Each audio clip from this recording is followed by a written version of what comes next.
this was kind of a complicated one, but it's in regard to trying to make sure that veterans can use their VA benefits when they go into a nursing home, and so often they can't because a nursing home won't accept VA reimbursement, because in addition to all of the reviews they have to do for Medicare or Medicaid under CMS, if they use VA reimbursement, then they also are subject to the Office OFCCP, which you probably know exactly what that is, but it's such a...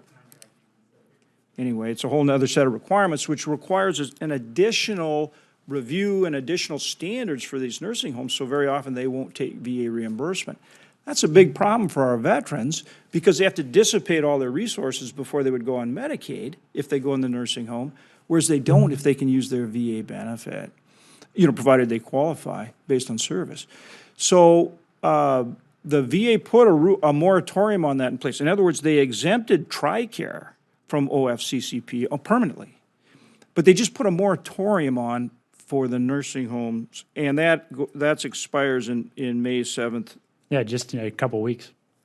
So I just want to urge you to take a hard look at that, because we're trying to get more nursing homes to take VA, reimbursement for the reasons I mentioned, not less. So I welcome any thoughts you have, but that's a really important issue. It's one I've worked on for quite some time. We did pass legislation in the Missions Act that gives you the ability to do this, and you've already done it for TRICARE. Yep. So, I think it's DOD who did the action for TRICARE. Okay. And I just got your letter on this the other day. I appreciate you raising it. I was not tracking the issue, but I am now. So you asked us to look hard at it. I will, and I'll make sure that we get back in touch with you before this May 7th. Yeah, and really the requirements, are covered under Medicare and Medicaid, because the nursing homes are subject to those rules already. So it's a redundancy that creates a whole another exam and sometimes additional requirements, because you got a different exam team in there and all that kind of thing.